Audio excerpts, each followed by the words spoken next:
We will continue our media availability right now with 4 drivers from the NASCAR Xfinity Series, all of whom are in the playoffs, coming into tomorrow's cutoff race for the round of 12. First off, we have driver the number 5 TMC Chevrolet, Michael Annett.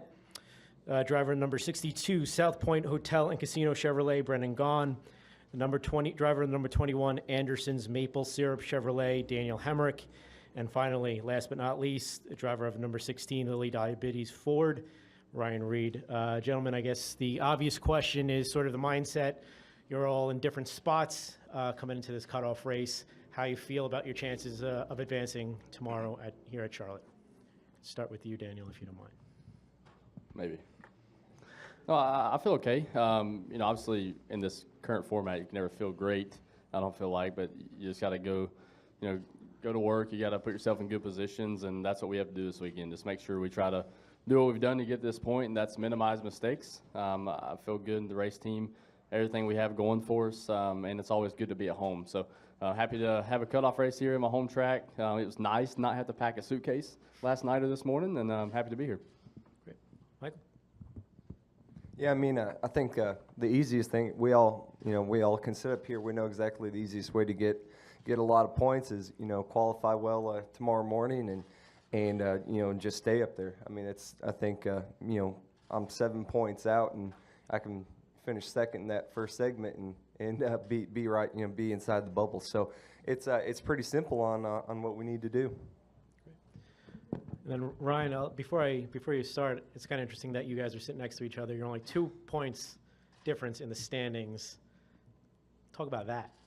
Yeah, I think this is, as far as what you would expect or what you'd want out of a playoff format, this is it. I mean, this is as tight as it can get, and there's the entire season on the line coming down to one race, and makes for a lot of exciting and a lot of drama. I would rather not be the one that's in this position. I'd rather be kind of watching from afar or be 30 points to the good, but that's not the case. So we just got to go out there, do a really good job all weekend, execute.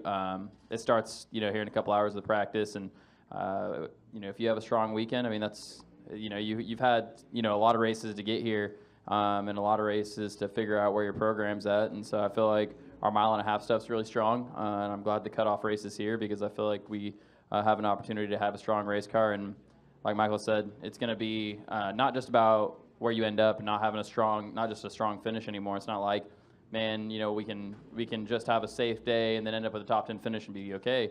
You got to go out there, and these guys are going to obviously bring out 110%, and they're going to be tough to beat. And so I think that you're going to have to get some stage points, and I think that you're going to have to be up front all day long in order to transfer with as tight as this bubble spot is.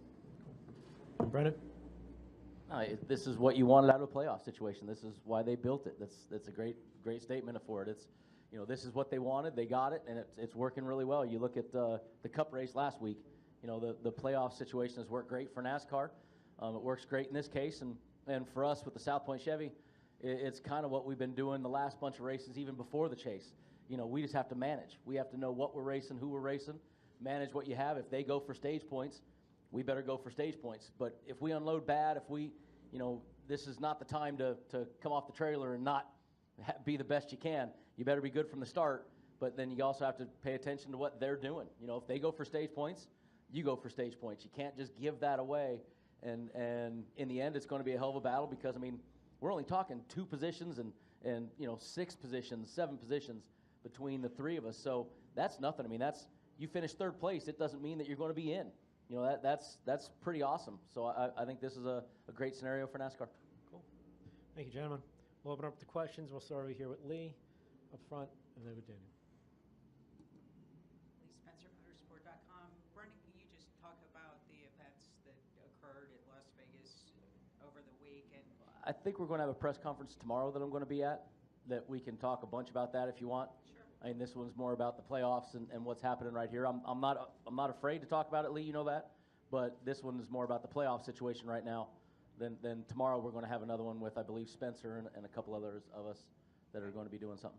Then, Daniel, can you talk about the kind of confidence you get signing a new contract, taking that knowledge into the playoffs, knowing you don't have to worry about what you're doing next year? Yeah, absolutely. It's obviously a very humbling situation to be a part of. I'm very thankful and blessed to To know that I get to move forward through this weekend with family and friends here at the racetrack in my hometown, and to know we get to do it on the weight of I have something going on next year, and I have an opportunity to race. So just so pumped up to be a part of Richard Childress Racing. I feel like right now is obviously to the sport. Everybody knows we're in a kind of a rebuilding mode, and I think we've done that all year on the Xfinity side. I know the Cup side is doing the same thing, and I look forward to being able to stay with the progression of where the company is going. Anytime you can be a part of that, it's a very trying time because you can get down. But I think Richard Childress is a great leader. We have a bunch of great leaders, a lot of depth in our company that's allowing us to take these strides, take them together, good or bad, and to know I get to continue to do that in the future is a very exciting thing. Stretch. This is the final playoff race here at Charlotte on the oval. They're switching to the Roval for next year. All of you have had some pretty solid numbers on road courses the last couple of years. Brendan, you've won before. So when you look at the changes for this speedway that's coming, what do you think the sport needs? Do you believe that it's a good move? And do you see any concerns, when it comes to this change? I love road courses. I just hate the name Roval. I think that's an awful name. But I love my road racing. We all know that. And we've been running speedway road courses for years. Hell, Daytona's been doing it for, how long have they been running 24? 55 years or something now? So, it's nothing new. I'm fortunate that I've been to, run that a few times and fortunate enough. And I love road racing. And it's what an opportunity to come to NASCAR's home and come to a place that is, in the playoffs now with a road course. Fans have been asking for that, for years to have one more. The last style of racing that we have is road racing. So to put it in the playoffs, is awesome. And to do it here at Charlotte with the ability to do that road course oval is cool. I've seen they've done a little bit of changes here and there, and can't wait to see how it plays out. Anyone else on the road course? Okay, we'll go to Daniel, Jacob, and then Chris. Daniel McFadden with NBC Sports.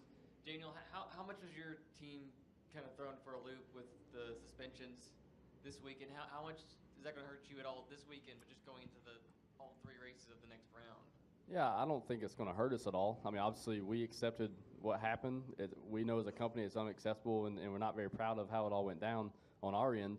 But I feel like I talked about the depth of the company earlier, and how we can answer those calls, that depends on us. So I feel solid with the group of guys we have to move forward with.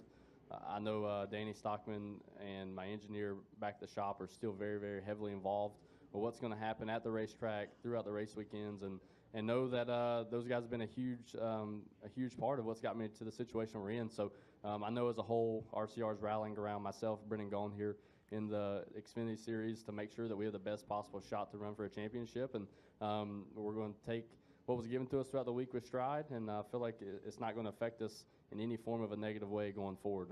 I'm confident what we have, what we can do together, and we're going to keep doing that. Jacob, then Chris. Jacob Seelman, Performance Motorsports Network.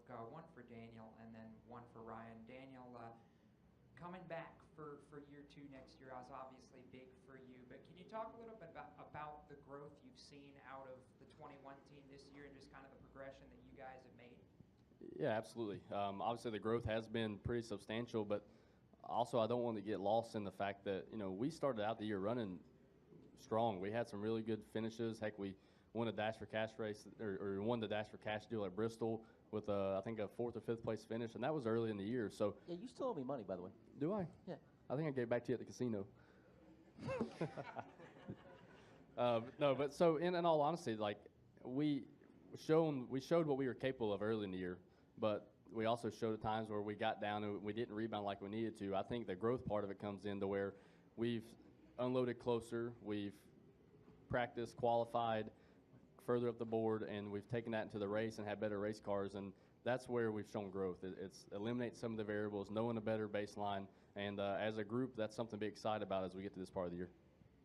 Ryan, I think it's interesting looking at you sitting where you're sitting in points and knowing that a week ago at Dover on the Cup side, your Roush teammate Ricky Stenhouse pulled a gamble. It paid off with stage points, and it ultimately got him to the next round. I mean, with as close as you guys are all sitting, do you feel like it could potentially come down to that type of a gamble again on Saturday? Yeah, for sure. I think we talked about stage points earlier and how important they are, and that's a great example of that. If Ricky didn't go out there and take that gamble and get those stage points, he doesn't advance. So prime example of how important they are. I think that at Charlotte, with tire management being a lot different, you're gonna have a lot more tire wear here. So I think that realistically, it's harder to see that exact scenario playing out. But regardless, it doesn't.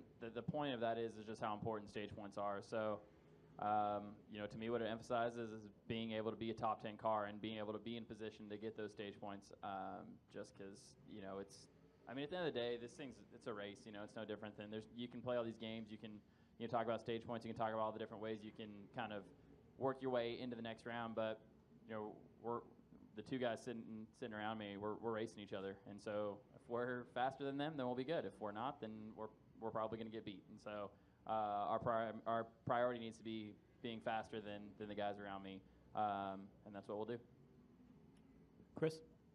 Chris Knight, catchfans.com. Daniel, was there any consideration to go elsewhere in 2018?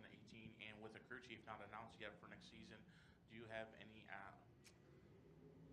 worries or just any feeling that things may not go as smooth as they have this year and that all the momentum will be lost if he doesn't come back next year? No, first I'm gonna answer your question backwards if you don't mind. But first off, the crew chief side of things, Danny Stockman has done an incredible job of not only assembling the race team from scratch, is what we did over the off season, leading into this year.